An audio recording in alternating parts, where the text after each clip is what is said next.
সামনে এমন দিন আসবে, আমি বলে যাচ্ছি আজকে আপনাকে, এই দেশে একটা গৃহযুদ্ধের পরিস্থিতি হচ্ছে। কারণ একদল খাবে, লুটপাট করবে, তারা বিত্ত বৈভব করবে, দেশ থেকে নিয়ে যাবে, বিমান বাহিনী পানি বানায়, সেই পানি এয়ারপোর্টে বিক্রি। আগে জানলে ভালো করে পড়াশোনা করতাম, একটা বড় ধরনের চোর হইতাম। জন্মগ্রহণ করার করছে, এটা একটা পাপ, প্রথম পাপ। দ্বিতীয় পাপ হচ্ছে এই দেশে ব্যবসা করতে আসছে।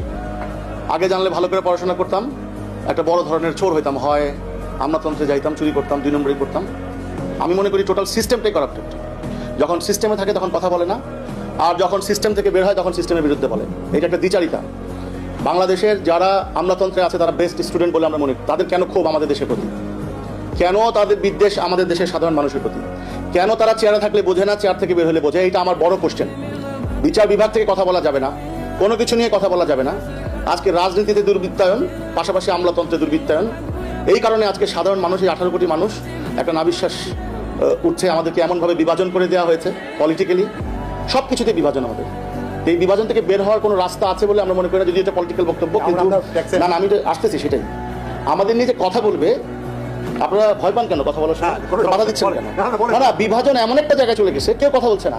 আর সব এমনভাবে চাটে, এমনভাবে চাটুকার, এমনভাবে তেলবাজ, এমনভাবে শিক্ষিত দুর্বৃত্ত তাদের প্রত্যেকটা বড় বড় জায়গায় এই গভর্নমেন্টও বসিয়েছে। I am sufferer for that. কোথাও ন্যায্য বিচার নাই। সবচেয়ে রাষ্ট্রের বড় কর্মকর্তা যদি অন্যায্য কাজ করেন, তখন কথা বলার কোনো জায়গা নাই। তো আমরা হয়তো কথা বলতে পারবো না ফিউচারে। প্রশ্ন হচ্ছে কোথায় অনিয়ম নাই। আর সবচেয়ে বেশি খড়গ পোহায় আমাদের মতো যারা প্রান্তিক ব্যবসায়ী বলি আমরা, প্রান্তিক জনগোষ্ঠীকে নিয়ে আমরা কাজ করি। আপনি দেখবেন সর্বোচ্চ সবসময় অভাব শুধু গার্মেন্টস সেক্টরে। বিটিএমই, বিজিএমই, বিকেএমই, তাদের অভাবগ্রস্ত শেষ হয় না। তারা ব্যাংকের টাকা সব নিয়ে গেছে। শুনতে খারাপ লাগবে, আমি অনেক ডিবেট করি, আমি প্রমাণ করে দিব। তারা মানে কিভাবে মানে আনহেলদি কম্পিটিশন করে দেশটাকে একটা জিম্মি করে ফেলছে। আর দুর্বৃত্তায়ন আছে যারা টাকা চুরি করে দেশ থেকে চলে গেছে। কিন্তু ওই তাদেরকে মনোযোগ দিতে গিয়ে আরেকটা সেক্টর তৈরি হয়েছে, যারা ব্যাংক থেকে টাকা নিয়ে মুড়ি বিক্রি করে, ঝাড়ু বিক্রি করে, এবং তারা সমস্ত প্রান্তিক যারা ছোট ছোট উদ্যোক্তা আছে তাদেরকে রাস্তায় বসিয়ে দিয়েছে।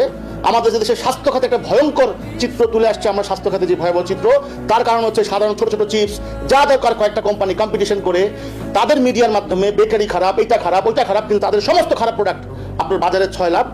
সেই বাজারে ওই প্রোডাক্ট নিয়ে কিন্তু কোনো আপনার এখন পর্যন্ত শুনি নাই বিএসটিআই বলেন কোনো ল্যাব তারা ইয়ে করেছে। যাক, এটা একটা বিষয়। শেষে আসি, এখন চক্রান্ত শুরু হয়েছে রেস্তোরাঁ নিয়ে। আপনি জানেন যে আমরা 2 বছর আগের 2022-23 অর্থ বছরে 4,82,000 রেস্তোরাঁ ছিল সারা বাংলাদেশে, সরকারি বিবিএস এর জরিপে। আমরা গত মাসে এনবিআর থেকে একটা ডাটা যে কোনোভাবে নেওয়ার চেষ্টা করেছি, আমরা চেয়েছিলাম, দেয়নি, উল্টো আমাদের কাছে ডাটা চাই। 10,000 রেস্তোরাঁ নিবন্ধিত, মাত্র 500 কত কোটি টাকা গত বছর রেভিনিউ দেওয়া হয়েছে। এটা শুনে আমি নিজেও শক। আমি সরকারের বিভিন্ন ফোরামে বলেছি, এতদিন আপনাদের কথা শুনেছি, আপনারা আমার কথা শুনেন, আমার কথা শুনতে হবে। আমার বলতে আমার সমিতির কথা। আমি 4 থেকে 5 গুণ ভ্যাট এই নেক্সট জুন থেকে বা জুলাই সেশন থেকে নেক্সট জুন পর্যন্ত আদায় করে দিব। যদি আদায় করে দিতে না পারি তাহলে যে কোনো ব্যবস্থা নেবেন। সমস্যা হচ্ছে যখনই আপনি বিরোধী দলে থাকেন বা অন্য চেয়ারে থাকেন, তখন আপনি আমাদের কথা খুব মনোযোগ দিয়ে শোনেন এবং আমাদের ব্যথায় ব্যথিত এবং আমাদের সাথে প্ল্যান করেন। যখনই আপনারা ক্ষমতায় যান তখন আপনাদের হাতে কোনো সময় হয় না। বাজেটের আগে তোড়ঝোড় করে 1-2 মাস বিভিন্ন আলোচনা হয়, ওই প্র্যাকটিসে কিন্তু আসলে কাজের কাজ কিছু হয় না।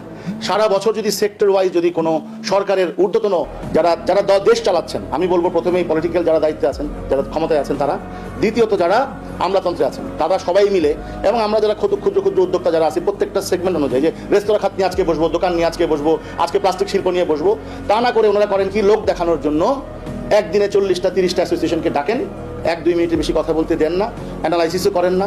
ওই যে একটু কথা শুনছিলাম, ভালোই লাগছিল, যে এনবিআর এর একটা রিসার্চ উইং আছে, তাদের কাজ কি? রিসার্চ তো করতে হবে।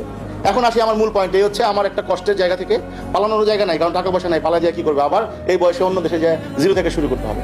তো এই জন্য ক্ষোভটা আমি বলতেছি দেশের জনগণের উদ্দেশ্যে। এই দেখেন, আপনি ওই দিন একটা মিডিয়া সবার সামনে বলেছিলাম যে ভ্যাটের কর্মকর্তাকে বেঁধে রাখা হয়েছে বাঞ্চারমপুরে। কেন বেঁধে রাখা হয়েছে? আর অত্যাচার সহ্য হয় না। সামনে এমন দিন আসবে, আমি বলে যাচ্ছি আজকে আপনাকে, এই দেশে একটা গৃহযুদ্ধের পরিস্থিতি হচ্ছে। কারণ একদল খাবে, লুটপাট করবে, তারা বিত্ত বৈভব করবে, দেশ থেকে নিয়ে যাবে, পলিটিক্যাল দল তারা একটা ক্ষমতায় এসে অনেক আমাদেরকে আশার বাণী শোনাবে, আর আরেক দল নিষ্পেষিত হবে, দিনের পর দিন পুঁজি হারাবো, দিনের পর দিন আমাদের ব্যবসা বন্ধ হবে। একটা রাষ্ট্র এইভাবে চলতে পারে না। আরেকটা কথা বলা হচ্ছে, সেনাবাহিনীর এত বড় সেনাবাহিনী, তারা ওই দিন একজন শুনছিলাম মিষ্টি বিক্রি করে, চানাচুর বিক্রি করে, তাদের ব্যয় কত? তারা 5 স্টার হোটেল চালায়, আমাদের ট্যাক্সের টাকায় সেনাবাহিনী 5 স্টার হোটেল চালাবে? ডিওএইচএস তাদের, পিওএইচএস তাদের, কেউ কথা বলছে না। পুলিশ তাদের মতো সাথে কম্পিটিশন করছে, বিমান বাহিনী পানি বানায়, সেই পানি এয়ারপোর্টে বিক্রি করছে। তাহলে এইভাবে এত বড় বাহিনী পুষে লাভ কি? কেউ কথা বলছে না।